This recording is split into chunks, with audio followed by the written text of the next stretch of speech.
Hi everyone, once again welcome back here. Hope so you all are doing well and जैसे आप लोगों को पता है कि पंजाब यूनिवर्सिटी की प्रेप कर रहे हैं हम लोग। हमारा एक लेक्चर हो गया था जिसके अंदर मैंने आपको सारा एक्सप्लेन कर दिया था कि हमारा सिलेबस क्या होगा और क्या क्या रिक्वायरमेंट है, क्या क्या करना है हमने।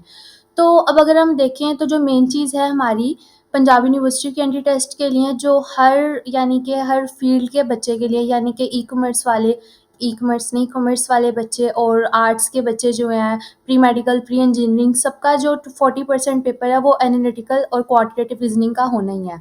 तो अगर हम सबसे पहले हम एनालिटिकल रीजनिंग करते हैं तो उसके लिए उसके अंदर उन्होंने हमें क्या क्या दिया हुआ है, सिनोनिम्स होंगे, एंटोनिम्स होंगे, सेंटेंस कॉम्प्लीशन है और एक और चीज़ थी एनालॉजी।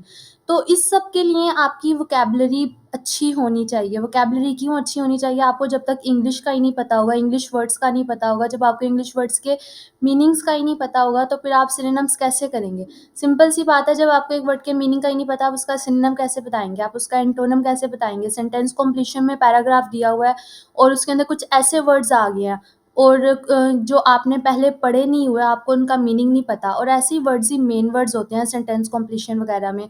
तो जब हमें मेन बात ही नहीं समझ आ रही होगी तो फिर हम सेंटेंस कंप्लीशन कैसे करेंगे? और उसके अलावा अब एनालॉजी है, वो बेसिकली कंपैरिज़न का आप उसे कंसीडर कर सकते हैं कि हम कंपैरिज़न कर रहे होते हैं एक चीज़ का दूसरी चीज़ के साथ। तो जब उसमें कुछ ऐसे वर्ड्स आ जाएँगे जिसका हमें पता ही नहीं है, तो हम उसे किस तरह से करेंगे? तो इसलिए इन सब चीज़ों को स्टार्ट करने से पहले जो मेन और मोस्ट इम्पोर्टेंट चीज़ है वो है हमारी वोकैबुलरी। वोकैबुलरी 2 तरह के इसमें वर्ड्स की लिस्टिंग मैंने की हुई है, एक ईज़ी वर्ड्स हैं और एक मीडियम और आप लोगों के हाई लेवल इंग्लिश के वर्ड्स हैं। और तो ये आप यहाँ से देख सकते हैं, ये मैं आपके साथ ये जो लिंक है इस फ़ाइल का, ये मैं आपके साथ शेयर कर दूँगी डिस्क्रिप्शन में और वहाँ पे यूसेट के लेक्चर्स भी होंगे, वहाँ से भी जिन बच्चों को भी बिल्कुल भी आइडिया नहीं है एनालिटिकल और क्वांटिटेटिव रीज़निंग का, वहाँ से करना स्टार्ट करें। और आपका जो आज का टास्क होगा वो ये होगा कि ये जितने भी वर्ड्स हैं ना इसके अंदर, ज़्यादा वर्ड्स नहीं हैं, बस बिल्कुल भी ज़्यादा नहीं है, जस्ट 190 थे या 200 वर्ड्स हैं। ओके, टोटल 200 वर्ड्स हैं।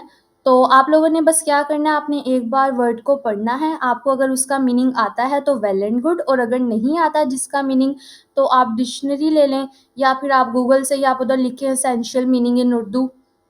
तो यानी कि आप जब तक सर्च नहीं करेंगे ना, आप रिसर्च नहीं करेंगे, आपको पता नहीं चलेगा कि क्या है और किस तरह से है। आपको फिर रट्टे लगाने की भी ज़रूरत नहीं है क्योंकि आपका जो एंटी टेस्ट है उसके लिए कॉन्सेप्ट्स आपका स्ट्रॉन्ग होना ज़रूरी है।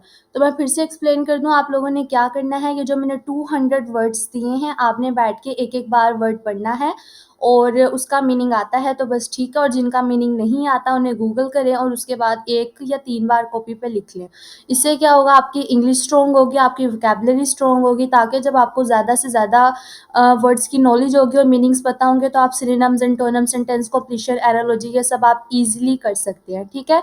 तो ये मैं लिंक आपके साथ डिस्क्रिप्शन में शेयर करूँगी। उसके इसके बाद ही अभी आपके साथ सारे मैंने ईज़ी वर्ड्स की लिस्टिंग नहीं शेयर की, ये अभी ई, एफ इस तरह से है यानी कि अल्फ़ाबेटिक ऑर्डर के अकॉर्डिंग इस मैंने आपके साथ सेंड वो शेयर किया है। तो बाकी इसकी लिस्टिंग की एक वीडियो मैं वो करती हूँ और फिर उसके बाद हम हार्ड वाली करेंगे और फिर उसके बाद हम अपना डायरेक्ट आ जाएँगे एनालॉजी के ऊपर। तो अभी तक के लिए इतना ही, चैनल सब्सक्राइब कर दें, फ्रेंड्स के साथ शेयर कर दें। अल्लाह हाफ़िज़।